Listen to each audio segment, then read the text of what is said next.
Something absolutely incredible is happening at the front lines in Ukraine. Just recently, we've been discussing that Ukrainian armed forces might have a couple of surprises up their sleeves for the Russians. And yet, we were not even closely expecting at what is happening now, with Ukraine not only cutting off Crimea and kneecapping Russian logistics in the south of occupied territories, but also going on the offensive. Current reality on the front line is Ukraine taking more ground from Russia than Russia is capturing. Hey there, Georgie here with Ukraine Matters. Ukraine is delivering massive surprises that even I was not expecting, and we are just at the start of the summer. The summer in which Russia was supposed to start their offensive actions, and now we are seeing an escalating pattern of Ukrainians fighting back and succeeding. I'm pretty sure all of you have already seen the video flood that we've seen coming from the occupied Ukrainian territories, where Ukrainian mid-range strike drones are wreaking an absolute havoc on Russian logistics. We already recently discussed about the potential for military advances that it opens up for Ukraine. But what is available right now is the complete collapse of the fuel infrastructure in Crimea. Crimea is factually isolated. More than that, it's not only Crimea, it is also happening in other parts of the occupied territories and even in the Russian town of Rostov, which is located right outside the Ukrainian occupied territories to the east. This is a massive success for Ukrainian armed forces, because while some fuel is being supplied by the Russian Ministry of Defense, majority of Russian needs overall are being covered by the civilian sector. So seeing that Russia is overall starving for gasoline is definitely encouraging, and it's going to help Ukraine immensely, as we actually going to look at today.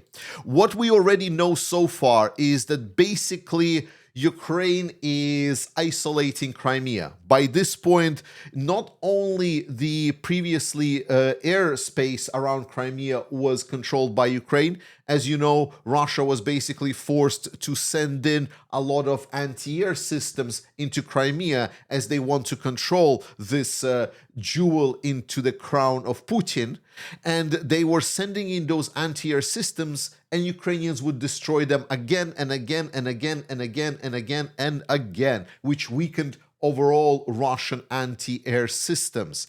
And now Crimea is going to get pretty much starved for resources. So troops in that area are just going to get absolutely demolished. Right now, Ukraine almost fully controls all of the entries to Crimea. And the reports are that the flow of those critical goods like oils, lubricants, and gasoline has dropped for about 90+%. We saw just recently a little bit of a spike of oil and gasoline availability in Crimea just a couple of days ago. And this was interesting because we would expect that if Russia would be able to get some stuff from north to south, then the first gas stations that would get that fuel would be located in the northern part of Crimea. However, that was not the case. What we actually observed is that it was more the eastern part of Crimea, closer to Russia and the Crimean Bridge, that got oil and gasoline supplied to those stations, which now leads us to conclude that Russia was forced to now restart their transportation of fuel via the Crimea Bridge.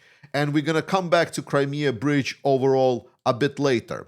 But the situation is not only absolutely terrible for Crimea, which we already talked about, it is also for the whole southern area, where the reports are that overall supply and logistics movements, so everything that Russia has been moving, all of the logistical supplies, have dropped some 70%.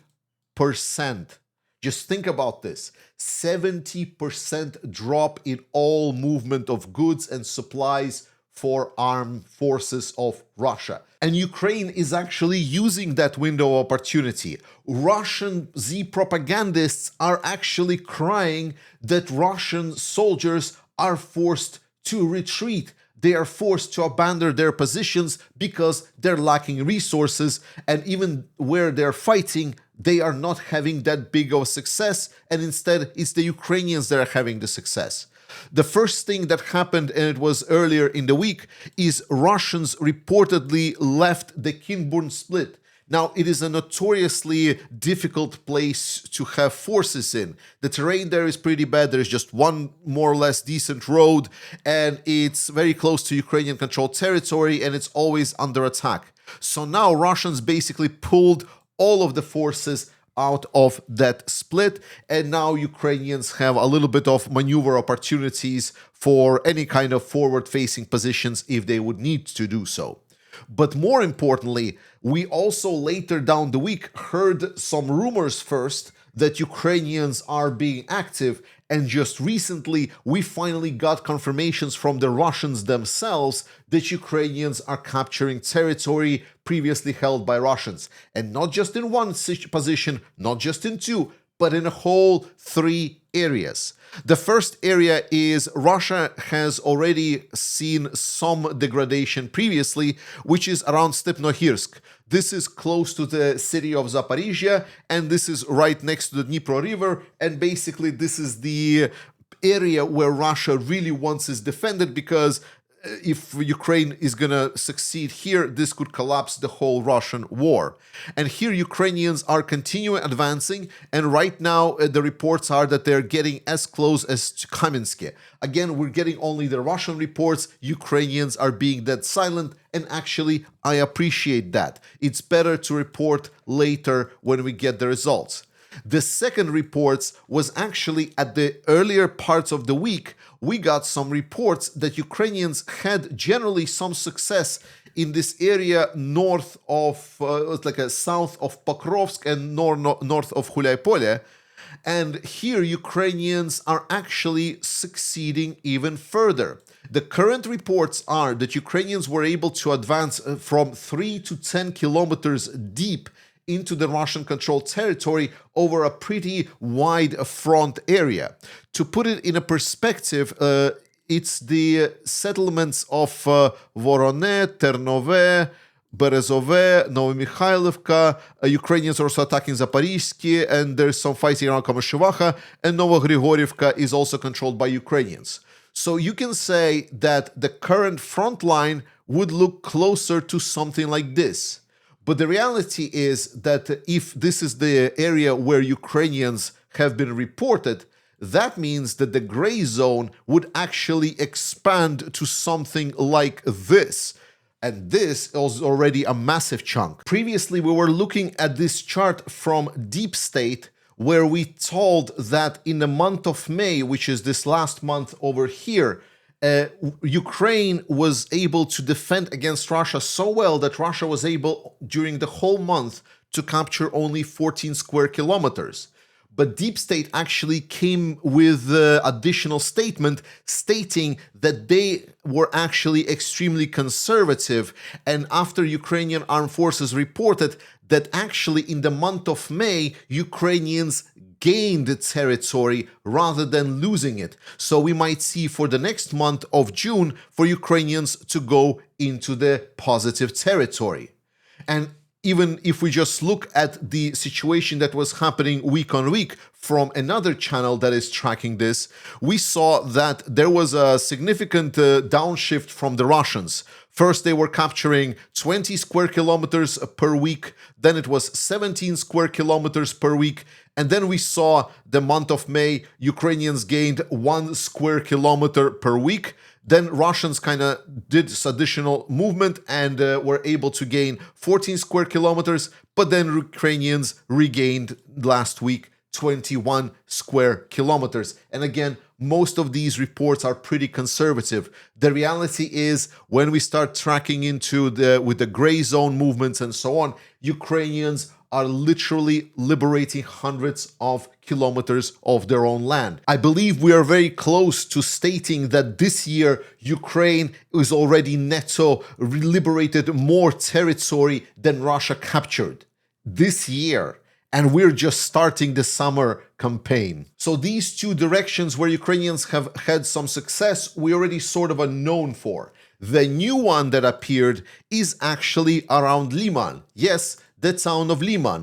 At the end of May, Russian Ministry of Defense claimed that they're in control of 85% of this gateway town that is critical for Russia to capture before the end of June if they would like to get to Kramatorsk, Sloviansk, and essentially complete their objectives. Worst case scenario, by the end of July.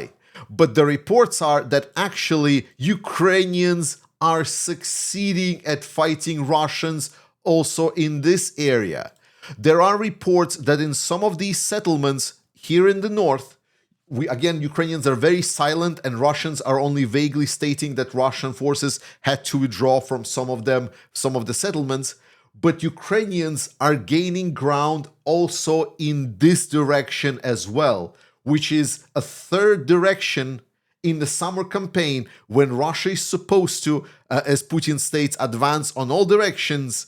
Russia is now losing territory on three directions, and Ukraine is gaining all of the necessary momentum. The only place where Russia is, I don't want to say succeeding because it's not really great success for them, is Konstantinivka. And here, this is the direction of the main Russian attack. So the only area where Russia is actually concentrating their efforts.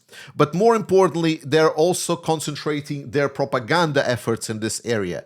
And right now they started an old game of telling, well, Ukrainian armed forces are encircled, the city is already completely captured, there is nothing to be saved there, yada, yada, yada. And reality is that it's all murky. There's definitely fighting in the city, and Russia is advancing. I mean, one direction where they're focusing their efforts, most likely they're going to be advancing in pretty much all scenarios. We know that Syrskyi doesn't fight really Russia head on. He prefers fighting from the sides where Russians don't expect it, while taking maybe some losses on the direction of main strikes. And this is fine. The problem is that a lot of the Western media is now stating that everything is lost. Konstantinivka is the key town, that everything will be. It's not. First and foremost, that's not, I mean, it's an important town, but it's not like it's going to change the state of the war. Russia is very far from there. The reality is that even around Konstantinivka, there are certain commanders of people that are actually fighting there. They're stating that the situation is difficult, that it's definitely Russians that are having the advantage, but it's not that it's completely catastrophically disastrous and so on. So what basically they're stating is there's a proper fighting happening right now in the town of Konstantinivka, and Russians are having a bit of advantage, but Ukrainians are doing a great job at trying to delay them as much as possible. So no catastrophe there once again. Ukraine is able to deliver all of these results because you help it being so. You continue staying engaged, follow up, and participating in fundraisers such as this one. We're continuing our fundraiser for the Armed Forces of Ukraine 93rd Brigade's Black Raven Drone Battalion FPV drones.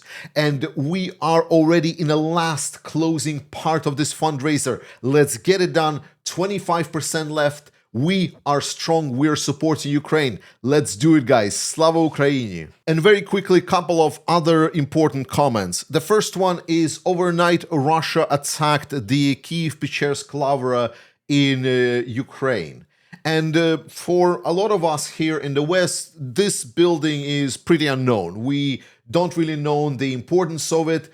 But for the Russians, it is very much known so. Now, Russians are trying to build this fake narrative that they are having this long history stemming from the ancient Rus. We don't know why, because they have their own history, but Putin wants to do so.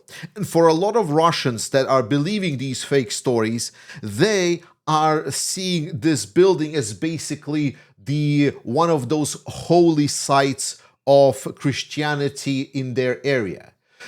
Now they bombed it last night. And the reality of the matter is, I think they're finally starting to see the light at the end of the tunnel. And it's probably not the light that they were expecting, because they are coming to realization that they will never, ever control this holy site. Secondly, President Zelensky responded to the strike against this holy site, stating that there will be a very clear response from Ukraine. And instantly, somehow, people linked it with the recent announcement of the underwater drone that Ukraine presented. It's a pretty nasty drone that can carry about a ton of explosives. It can go up to 5 meters underwater and still be operational.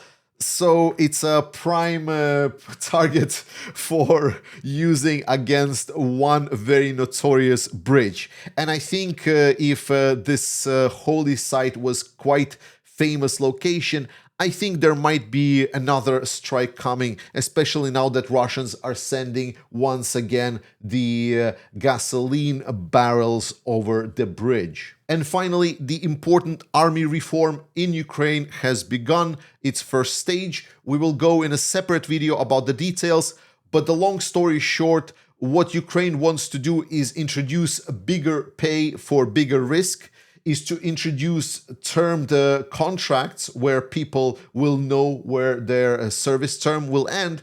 And more importantly, they want to sort of later modify the mobilization for mobilized people to supplement the core army in the back, whereas more riskier jobs be focused around the volunteer and contract operators, including people from outside Ukraine, to have a streamlined ability for people to sign the contract with the Ukrainian armed forces. Support Ukraine, trust in Ukrainian armed forces. I love you. Slava Ukraini, and I will see you next time.